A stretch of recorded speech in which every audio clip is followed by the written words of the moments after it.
So one of the bleakest shows on TV just wrapped up its 4th season. And if you thought the previous season finale of The Boys was a lot, well, this season not only shows how power enables some to kill with impunity, it explores how quickly nationalism, religion, and an exploitative media ecosystem can pave the way for fascism. Now, some might just find this excessively bleak or cynical, but for others, it was all a little too woke. After the first episodes dropped, the anti-woke soldiers review-bombed the show due to its overt critiques of Trump and the American right. The reaction left many longtime fans puzzled, as the show's satire has it's never been subtle. What I did was unforgivable. I'm going to do everything in my power to renew my light. Not just for you, but for all the female people that I've offended. Renew your light? Did you just join the Church of the Collective? Previously, it's harshly critiqued America's corporate, political, and media culture. In particular, their gross three-way marriage. If you're in a three-way marriage, I didn't mean to say that your marriage is gross. It's just that that one is gross. So not all three-way marriages are gross. That one is, but yours might be. Let us know in the comments and we'll decide. Homelander, who's basically a stand-in for Superman/Trump, partnered up with a Nazi named Stormfront in season 2. In season 3, he basically shot someone on 5th Avenue, and at the beginning of season 4, spoiler alert, got away with it. Where I could stand in the middle of 5th Avenue and shoot somebody and I wouldn't lose any voters, okay? It's like incredible. Just a heads up, I'm gonna give you a soft spoiler alert here. We're not gonna spoil all of season 4. I'm gonna talk a little bit about some of the character development, but if you haven't seen it yet, we're not gonna ruin the ending or anything like that. Now, showrunner Eric Kripke was similarly shocked by the reaction. So it is interesting that this season, people seem to be like, wait a minute, this show's political. And I'm like, it's kind of like always been there. Yeah. As before, a season 4 uses recent cultural and political events as inspiration for characters and plot lines. We tend to write whatever is happening in the world when we're writing it. And we started that room not long after the events of January 6th in Washington, D.C. So if none of this is new, why has the reaction been so negative? Did the show actually veer into wokeness? Are folks missing its bigger point? And have we maybe just all gotten really bad at watching TV? Let's try to figure it out in this video on The Boys Season 4. Okay, so if The Boys is always pulled liberally from political reality, well, why are people suddenly so pissed off? One reason is that the real world has gotten way more bat and more violent in the intervening years. This has the effect of closing the gap between reality and fiction, which is the very realm that satire tends to operate within.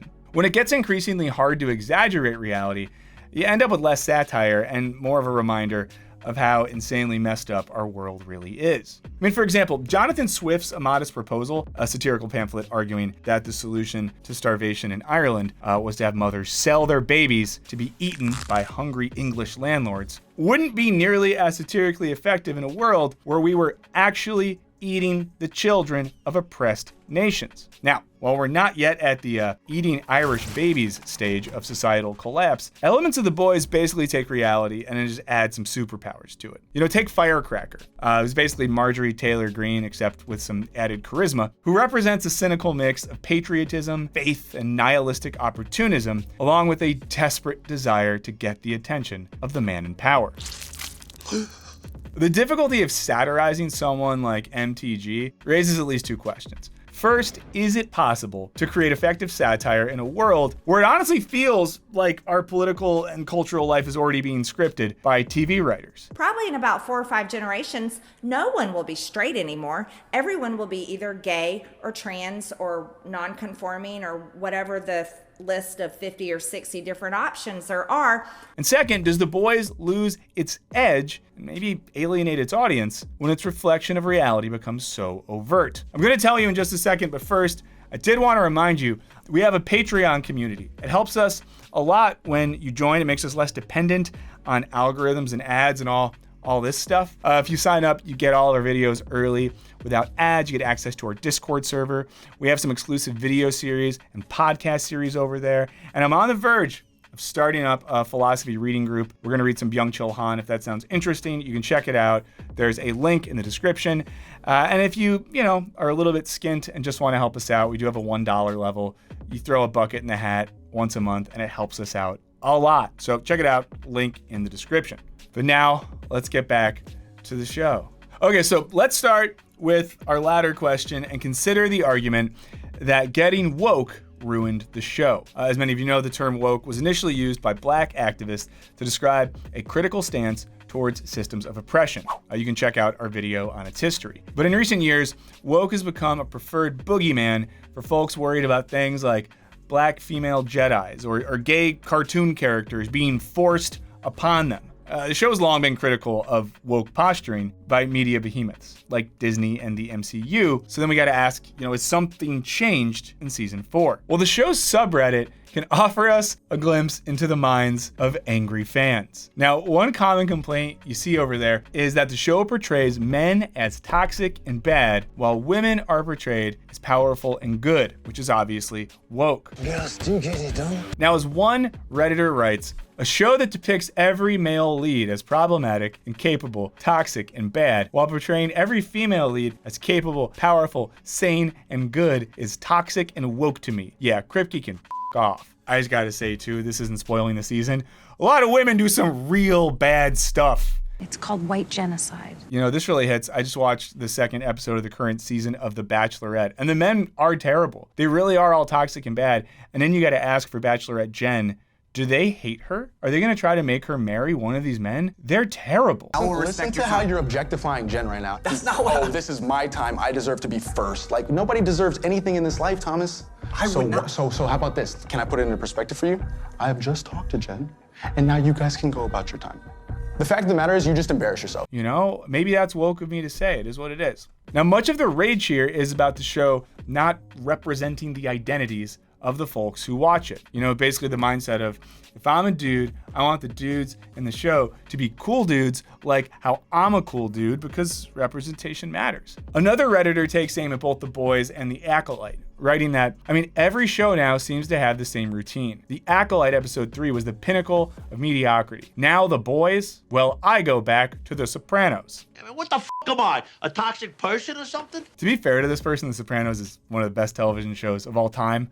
Going back to it is always a good idea. But the comparison between The Boys and The Sopranos is funny for at least a couple of reasons. One being that unless this Redditor is a large Italian man from New Jersey who kills people before going home to eat a baked ziti, I doubt that The Sopranos represents his identity any more than The Boys. The other is that if folks want unwoke shows about dudes being dudes, The Sopranos is kind of an odd choice. It's largely a deep dive into the fragility of the masculine ego and an exploration of the devastating effects of neoliberalism, with the characters clinging to traditional Italian-American identity in an avoidance of reality. But lately, I'm getting the feeling that I came in at the end.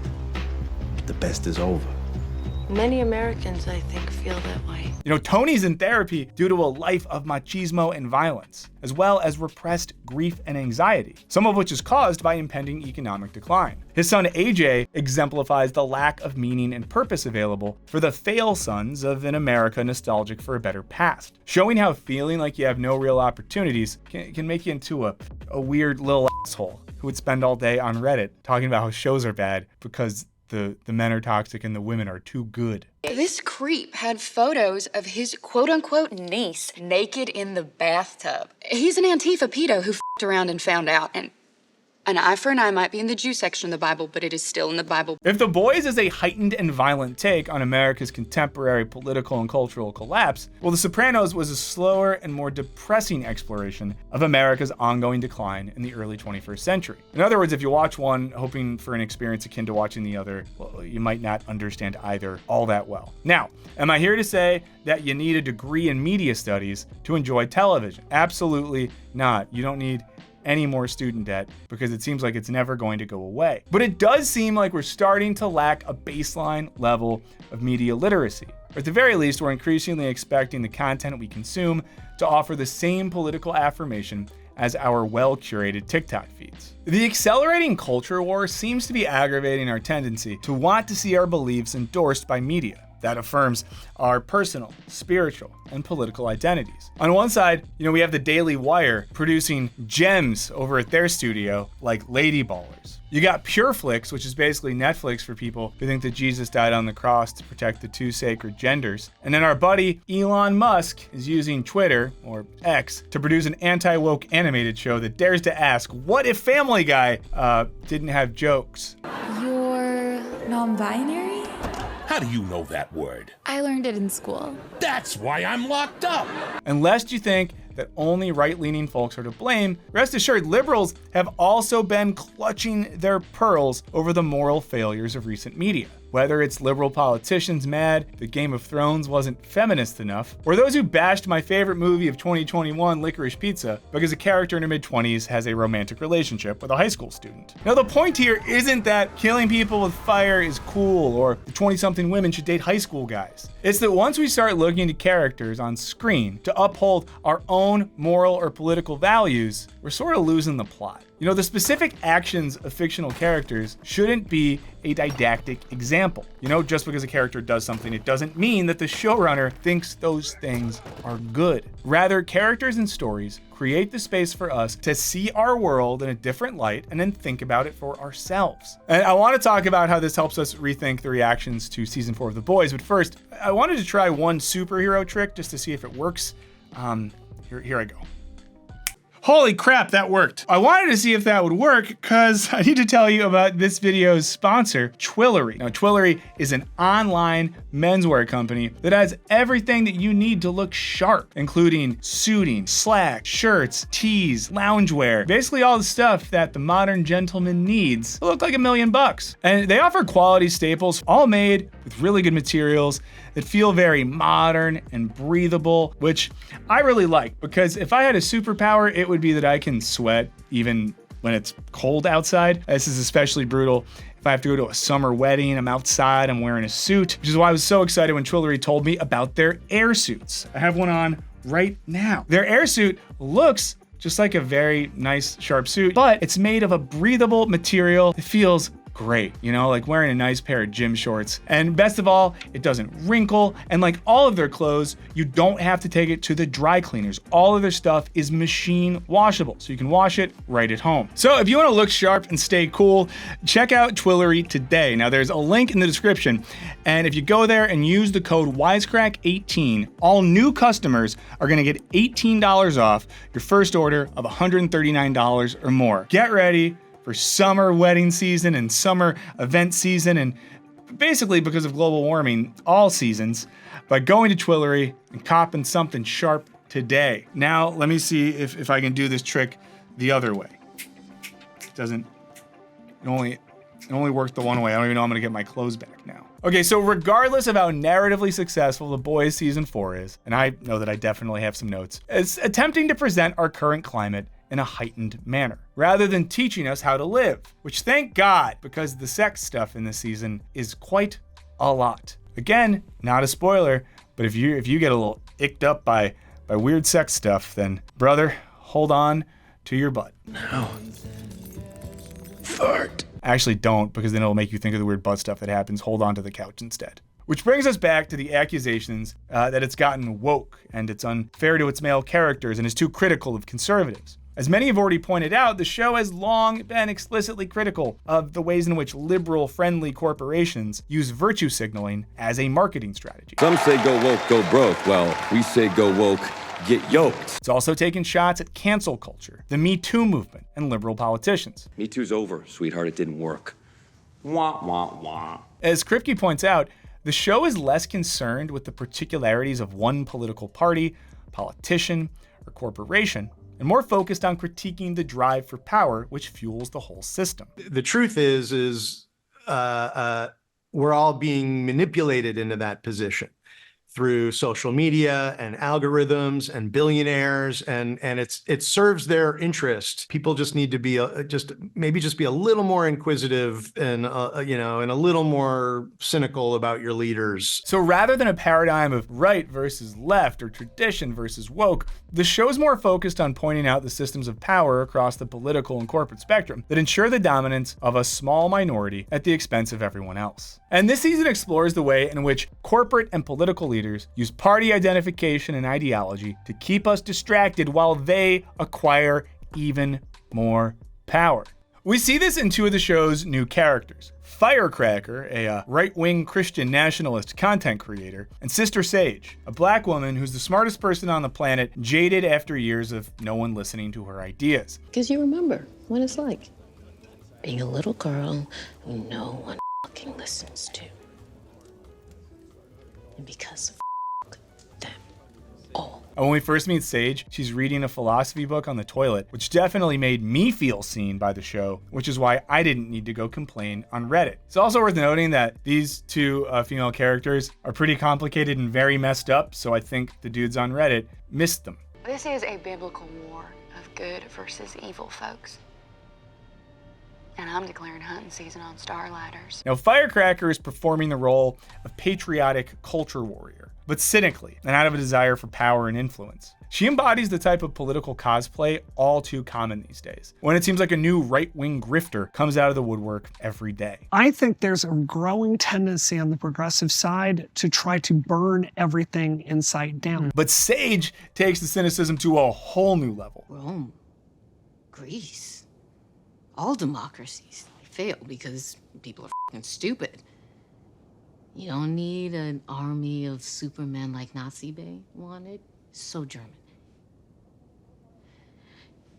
If you crush the masses, who builds your monuments? Her character complicates the assumption that being smart makes one good. And the way she works the system shows that power isn't about ideals or beliefs. It's about taking strategic advantage of cultural dynamics to create power vacuums in which democracy can collapse and something new and not very good can emerge. So rather than being woke, we might say that this season felt especially nihilist. You know, we have Homelander who's ready to burn it all down for the sake of willing his own power. Not going to be easy. We'll have to do some terrible things, some violent, merciless, maybe even cruel things for the greater good. That's war. Butcher's inhumane alter ego makes him more savage than ever. You chopped off my leg! Yes, I did. And I ain't gonna sugarcoat it. Your football days are over. Firecracker embodies the emptiness at the heart of the conspiratorial Christian nationalist right. Congratulations, Deep State. Your plan backfired because I'm still alive and I'm gonna show the whole world what you and Starlight and her evil, woke followers are doing to this great country. And Sister Sage shows that our culture wars are often just about those with real power exploiting our political identities to keep us distracted, or at worst, to encourage us to actively destroy our own movements. And yet, despite all of this commentary, the show is also at its least satirically effective, as almost all of these things are very reflective of recent events. Homelander's trial wrapped up right as Trump's did. Evangelicalism really has melded with the weird sort of violent Christian nationalism. A new kind of nationalism, if you like. A Christian nationalism, organized around Christian ideals. And increasingly tense political divisions led to an attempted assassination of a former president. All that said, I did watch the finale this morning before filming this, and it's good. You know, it's better than I thought it would be, and they mixed it up a little bit. So if you haven't watched the season, I do think it's worth seeing it through. But these problems are not all the faults of the writers, because it is really hard to do satire in a reality that increasingly feels like it's just badly written fiction. And if things keep trending the way they currently are, the show's writers are going to have a tall order in regaining some satirical sharpness for the show's final season. But what do you all think? Was season 4 a little bit flat compared to the previous seasons? Did wokeness ruin it? Was it too cynical? What'd you think of all the weird sex stuff? Let me know in the comments below. Again, huge shout out to our patrons, linked in the descriptions. Check it out. Thank you so much for being here. If you didn't click this stuff, please, it helps us when you subscribe. It helps us when you set a reminder to get our videos. It helps when you leave comments, okay? If you ever feel like hanging out more, you know, just me and you and a few other 100 of our best friends, please consider checking out our streams. We stream live Mondays and Wednesdays at 10 a.m. Pacific. Mondays, we have our Case of the Mondays show, which gets you ready for the week. On Wednesday, we have Wisecrack Live, our deep dive show. We're getting to all sorts of topics, including talking about stuff like The Boys. I would love to see you there in the chat. We genuinely have a very fun time. You know, like this week, I wore a tank top on stream and everyone made fun of me for hairy shoulders. One sharp commenter said, "You have more hair on your shoulders than on the top of your head." Touche. And I guess I need a toupee.